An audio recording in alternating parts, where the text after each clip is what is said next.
It started like any other day for Stephen. The sun was high in the sky as he dug through the soil in his garden, preparing a space for the seedlings he planned to plant. Retirement was just around the corner, and he was looking forward to spending his free time gardening, a hobby he had always been interested in but had never had the time to indulge. He dug deeper into the earth, turning over the soil with methodical precision, when suddenly his shovel hit something hard.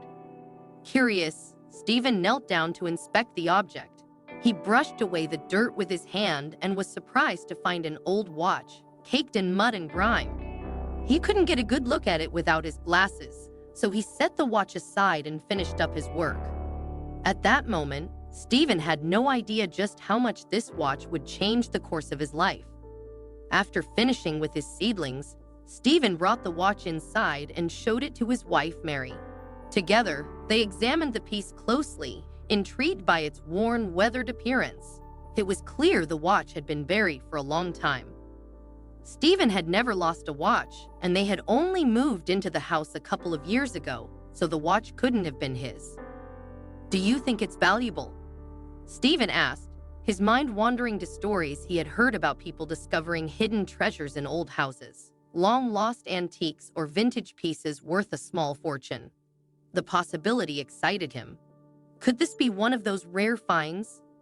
Mary, ever the pragmatist, cautioned him against getting too carried away. "Maybe, but we won't know for sure until we clean it up. You can't even see the brand under all that dirt." Stephen agreed and was about to rinse the watch under the faucet when Mary stopped him. "Wait, if this is really old, putting it under running water could ruin it. We need to get it cleaned by a professional." Reluctantly, Stephen set the watch down. Mary had a point. He didn't want to damage something that could be valuable. They decided to take it to a jeweler in town who specialized in antique pieces. The next day, Stephen made the trip, watch in hand, wondering what secrets it might hold. When Stephen arrived at the jeweler's shop, he handed the watch over to the man behind the counter.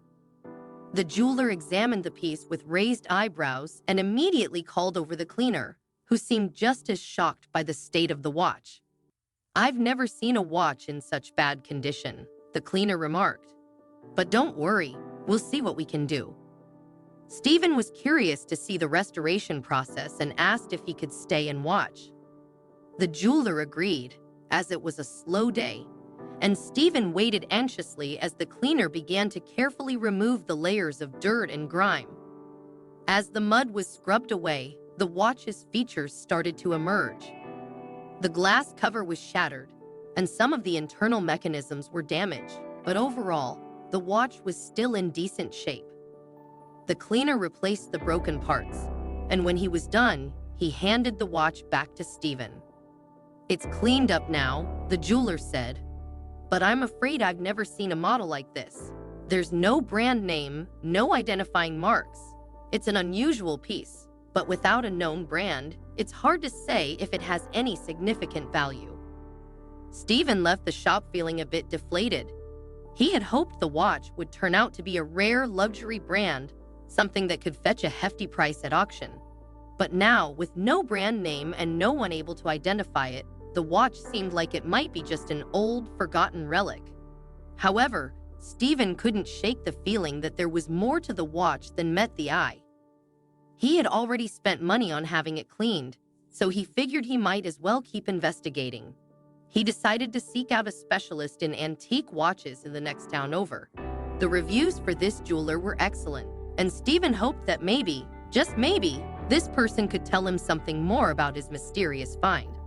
When Stephen arrived at the specialist's shop, something felt off. The place was empty, and there was no sign of the staff. He tried the door, and to his surprise, it was unlocked. Stephen stepped inside, looking around at the rows of gleaming watches displayed behind glass. Then something caught his eye. On the wall hung a framed black and white photograph of an old man.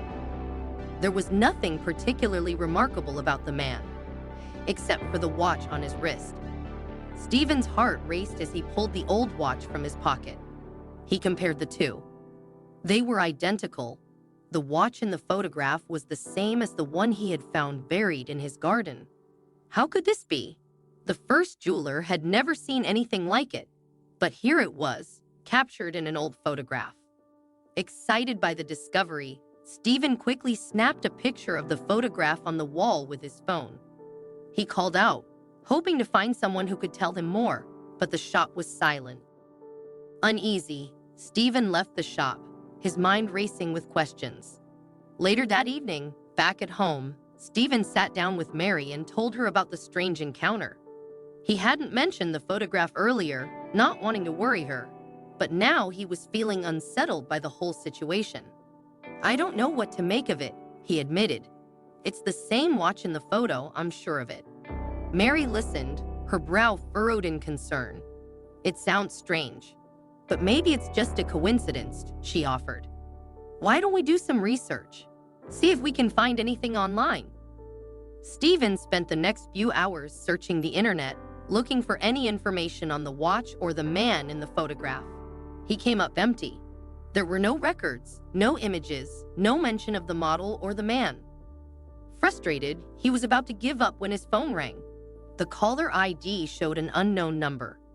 Hesitant, Stephen answered the call. It was the specialist from the shop, asking if he had visited earlier.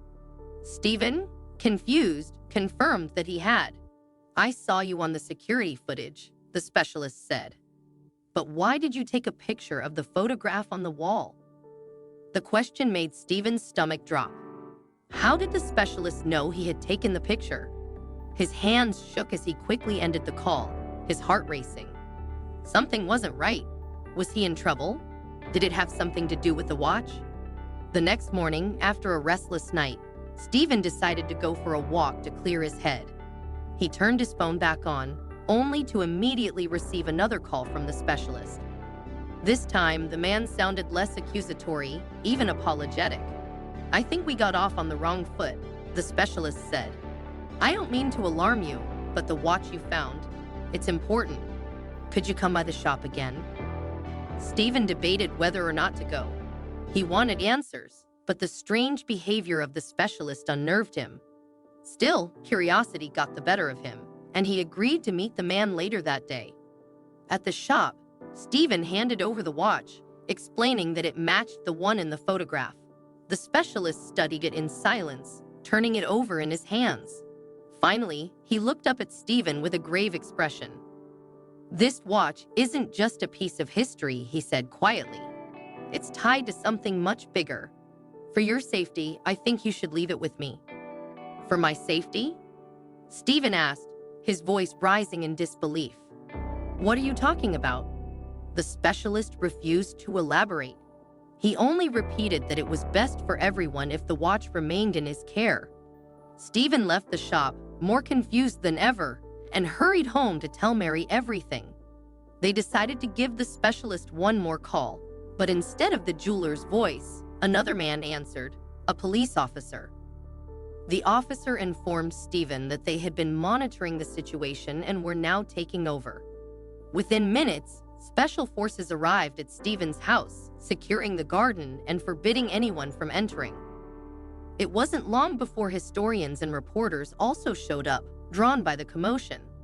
Among them was the specialist, who introduced Stephen to a representative from the regional museum. As it turned out, the watch belonged to a notorious dictator who had disappeared decades ago. The body was never found, but the watch was a key part of the mystery surrounding his death. Now, it seemed, the watch had resurfaced in Stephen's garden, setting off a chain of events that would change his life forever. When the museum offered a hefty reward for the watch, Stephen and Mary could hardly believe their luck. What had started as an ordinary morning had turned into an extraordinary discovery, one that would be talked about for years to come.